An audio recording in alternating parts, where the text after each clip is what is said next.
Would you agree that radical results require radical reforms?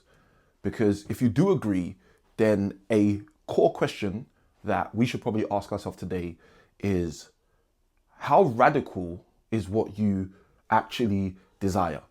If you're a person like myself who's focused on pursuing your purpose and not just your passion, and you're someone who's spent time maybe with a journal, maybe with a pen, maybe in prayer, maybe in a form of meditation, discovering what it was you were placed on this earth to do, what it was you were placed on this earth to achieve, and you've kind of got some level of clarity around that at some stage in your life, whether that's to equip your grandchildren so that they can live a life like nobody else because you had already decided to commit to living a life like nobody else, or whether that's to establish a federation, a foundation, some kind of institution which produces insight, hindsight, foresight for the next generation, or even for the existing generation. Whatever it may be that inside of you is that burning light, that burning fire and desire for you to pursue as a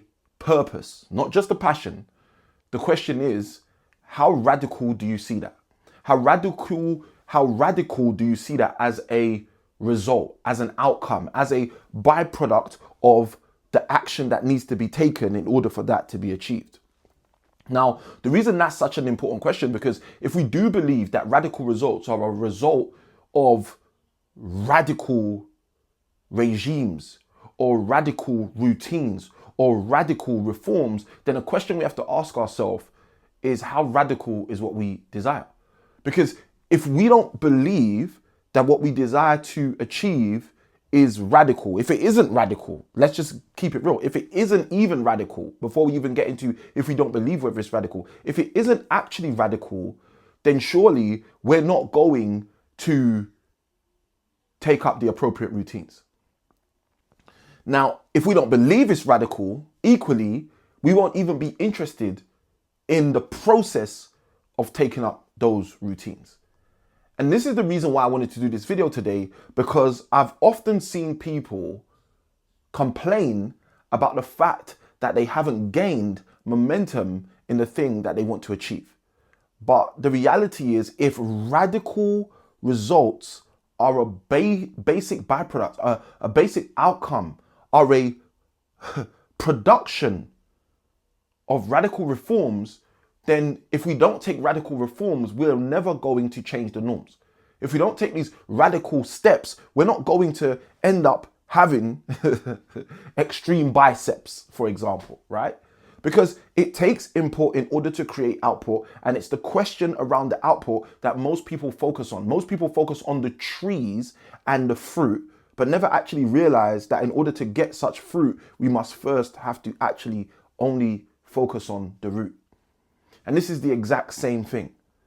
If you are focused on the gains instead of actually thinking about the pain, then guess what's going to happen? You're going to end up in the wrong lane. You're not going to determine or develop any of those gains because you would have spent all of your time thinking about the wrong thing. So this was something that was on my mind, and I thought, if I don't share this with you, I'd be stealing from you, because of how important it is. It's super crucial for us to get to a place in our lives where we start to understand that maybe the reason why you are not taking radical steps, maybe the reason why you haven't sought radical systems, maybe the reason why you haven't got yourself into more radical settings is because the actual results you desire are not actually radical. They're not actually outside of the box. So you don't see yourself as requiring or needing to extend yourself to outside of your proverbial box, outside of your traditional box, outside of your practical box in order to achieve them. Because this is really the mathematical equation that everyone needs to face, both you and I, in order to achieve what we say we desire to achieve. If you are married and you think you're going to have a successful one of those, i.e. marriages, but you don't know how a successful one of those actually grows, then the likelihood of you actually having a successful marriage is highly unlikely. The reason why is because it's easy to look at other people living out what is actually radical and assume that it's just realistic, without realizing that it takes radical reforms, in order to achieve those very same radical results. And you know they're radical just by the byproduct of the fact that you're looking at that result and saying to yourself, if only I could. I really wish I should. I hope one day I would. So the reality is, if it's radical enough, we will embrace the radical reforms. So I want you to take a moment right now and just think to yourself, where in your life have you allowed yourself to lack having a radical desire for a result? Now, I premised this at the start of the video by saying that there is, well, I didn't say it like this, but I alluded to the fact that there's a difference between passion and purpose. And what I found in my life is, due to some of the amazing people we've had on this planet, such as the Steve Jobses of this world, right? We've had a whole, I would call it, epidemic of people being focused on their passion. And one of the challenges with that is passion isn't like a never-ending battery. Passion is something that over time literally wears out. And this is the reason why I believe that in the church, from the last time I heard, there is a 50% divorce rate, which is exactly the same as the outside of the church's divorce rate. Now, this 50% divorce rate outside of church and inside of church is a super interesting thing, because there definitely should be some separation when there's an ecosystem, an environment, and equilibrium where there's a strong belief about pro-marriage. And then the external entities, the outside of church world, where there is no necessarily founded biblical belief about the power and the importance of marriage. So if we take the marriages in church and the marriages out of church, and we keep seeing that there's a relationship in terms of how they break down, and this is not apply on, hey, you should or should not. No. This is about the reality of the fact that the outcomes are the same, because the game being played is most likely in the same lane. But how do you make that change? The way you make that change is recognizing, I actually want something which is radical. And as a result, I'm going to have to do things which are going to be perceived to the majority of people as radical. Now, I'm not talking about extremist activity. What I'm talking about is extreme activity. I mentioned if you are married earlier, but I want you to think about that on a real deep level. If you are married and you've said to yourself, you want that relationship to be a radical relationship, you want it to be one filled with love, filled with insights, filled with hindsight, filled with foresight around the purpose of why you guys are together, then guess what you're going to have to do? You're going to have to do some radical things. You can't just have business as normal and think you're not going to get an outcome of business as normal. So let's jump into this. What I want you to do is I want you to think about the area in your life where you've not allowed yourself to have a desire for a radical result. And specifically, I want you to focus on the purpose of that radical result. Not just the passion, not just, oh yeah, I'm super passionate about getting a radical result in this area. No, I want you to think about a radical result in an area where you actually believe you have internal purpose. So for example, I know for me, one of my big things is I know I'm created to educate. I know I'm created to assist and develop other people and help them move further faster in their future. Now, that's something I believe which is part of my purpose. And yes, I can become passionate about it. I have become extremely passionate about it over the years, thus these videos. But regardless of the fact that there's the passion for it, I know that this is founded on the purpose for it, which is why even when the passion dwindles, even when the passion isn't there, I'll still pluck up the energy to show in this way I still care. So I want you to think about one area in your life where you can say to yourself, hand on heart, you know what? This is an area where I know I'm purposed to impact. It might be a situation with your spouse. It might be a scenario with the children in your house. It might be something at work, right? But whatever it is, just take that area. And what I want you to do is I want you to articulate the radical result that you're believing for. I want you to really think about it. And one of the big mistakes I find people make around this kind of activity is after they think about the radical result, they start thinking about the steps. You know, they pick up their pen, 1 step, 2 step, 3 step, 4 steps. These are the 24 steps I need to take in order to get the radical result. I don't want you to do that. if you've ever read the book U Squared by Dr. Price Pritchett, one of the things he talks about is the scientific relationship with atoms and human beings in the process of jumping or leaping, which is the term he uses in the book. And he talks about this idea that when someone is leaping, they're not cognizant, they're not focused on, they're not thinking about all the micro steps in between where they're leaping from and where they're leaping to. And he breaks down in this amazing book, literally less than 40 pages, he breaks down the concept of having a clear, defined focus on where you desire to land. And that's kind of part of what we're doing right now. We're going to get super clear on where we desire to land. We're going to get super clear on what that radical result is, regardless of what the steps may be. There may be 24, there may be 53. That's not of interest to you or me. What's of interest is how clear we can get that picture of the radical result, because the clearer we get that picture of the radical result, the more confident steps we can take towards that radical result, regardless of whether we know how to get there now, regardless of whether we have an idea of the best route to get there yet. The key is to get so clear on the radical result that it actually reveals to us the radical regime.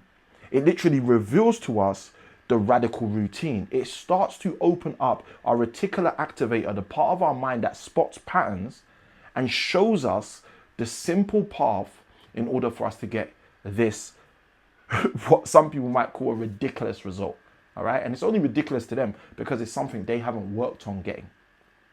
So that's what I want you to do. And what I'd love for you to do, if you're bold enough, if you're strong enough, is let me know in the comments what that radical result area is for you. What area is it? Is it in your wealth? Is it in your health? Is it in your relationships? Like, what area in your life specifically have you decided to focus on in order to create that radical result? Now, let's start unpacking how you can actually achieve this radical result.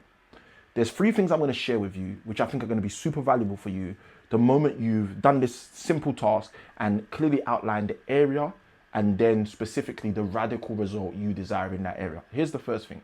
The first thing you're going to do is you're going to ask yourself a question: who has achieved this before? Okay. And now in some very rare cases, there's going to be no one who's ever achieved it that you're currently aware of. But in the Bible, in the book of Ecclesiastes, there's a verse where Solomon says there's nothing new under the sun. So even if something hasn't been done the way you see it being done, it's probably been done in some other form or fashion. So what I want you to do is, when you ask yourself this secondary question, who has done this before, I want you to be open-minded. I want you to be broad in your thinking. I want you to allow yourself to think outside of the specific area where you're thinking about it. So for example, if you're thinking about who has had a business partnership which has existed for past a decade, right? If you can't think of anyone in terms of business, you might switch over to another area such as relationships and be, well, hold on a minute. I know a number of couples that have stayed married for longer than a decade and their marriage is a successful or perceivably successful marriage. Okay, so you see what we did there. What we've done there is we've identified the area, we've clarified the radical result, and then from there we've asked ourselves who's done this before, and we just want to get a name or two so we can write down. If you can get a few, even better, right? And you want to write these names down, because what these names are doing, what you're doing when you're writing these names down, is you're building evidence within your psyche. You're helping yourself understand in your conscious and subconscious that what you believe to be radical right now is actually achievable. It's actually achievable either in another realm, in another niche, or it's actually achievable in your niche as well.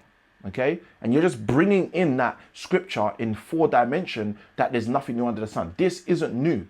It's just is something I have not yet begun to do. Okay, so that's the first thing. First thing is clearly define the area, get clear on the radical result, and then ask yourself the question, who has done this before? Okay, now the second thing I want you to do is start asking yourself, how have they done this? Now, when you ask yourself the question, how, guess what's going to happen? You're going to hit the most roadblocks at this stage. And the reason you're going to hit the most roadblocks at this stage is because you're not going to know. You, from the outside, it's very challenging to understand what's going on the inside, unless you have kind of instructions or unless you have the ingredients. Okay, if you think about a bottle, on the outside of the bottle, we get the ingredients of what's in the bottle. So we have an understanding of what's going on in the bottle if we understand what those ingredients are, okay? But take it the other way around now. If you're on the inside, you know what's going on in the bottle, but you may not know what's really going on in the bottle because you can't see the ingredients. So there's a dimension and element of whether you're in a situation, you needing outside eyes, because they can usually see the ingredients of what's going on the inside. And equally, when you're outside of an environment or an engagement, you may have the understanding of the ingredients, but you still need to connect with what's inside so you can get an understanding of how that's playing out, how those chemicals or liquids are meshing and amalgamating with each other. So this is how we're now going to ask that question: how did they achieve this? And this is going to bring up the roadblock. So what we're going to do is we're going to have to invest. Okay, we're going to have to invest, right? It might be an investment of a penny or a pound. It might be an investment of $1 or €1. It might be an investment of 100 or 1,000. But here's what you're doing. You're investing to find out their how. So you might have to buy their book. You might have to arrange a sit down, a lunch, a dinner, a coaching call. You might have to arrange something which will take you out of your comfort zone in order for you to discover the how. You might have to just do lengthy research, all right, by watching through maybe a documentary or two about how it was achieved, how they achieved it, where they achieved it, when they achieved it, what they actually achieved. So you get super clear on how they've done it, but also what they actually did and how much it is or isn't similar to the radical result you have in mind. So for these three pieces, the first thing we're doing is we're asking who has done this. We're then asking how have they done this, okay? And then the third part is help me do this. The Bible says something very profound which most people do not tap into. It says pride comes before a fall. All right, pride comes before a fall. And in simple essence, pride is thinking you know it all. But the same verse and similar verses in the book of Proverbs says something very opposite. It gives us the counter argument to that. It says, but humility shows up before honor. Humility shows up before honor. So what does that mean? That means if we humble ourselves, if we get to a place of recognition that we can clearly see and identify our own position, that's what helps us on our mission. So we have to understand that humility comes before honor. So we have to humble ourselves. And how do we humble ourselves? 9 times out of 10, one of the fastest ways to humble ourselves is to ask for help. So if we've identified who's achieved this, if we've seen how they've achieved it, we just take the step, we pull the trigger and ask for help so we can achieve it, okay? So if that's a married couple, you can ask them for help. You can say, hey, listen, I'm about to go on a business endeavor and I'm gonna be looking for a business partner that I wanna work with for a decade and beyond. But I've never done this before and I haven't had a business partner for that long before. So what I'd love for you guys to do as a successfully happy married couple is I'd love for you guys to give me some insights and give me some help. I don't know what would work for you, whether it be a meeting once a month, whether it be something, more sporadic, but can you help me understand whatever the mechanics are now? So the mechanics might be, the framework of how you knew this was the right person for you, or the working relationship of how you guys on a day-to-day basis go and make sure that you're in flow.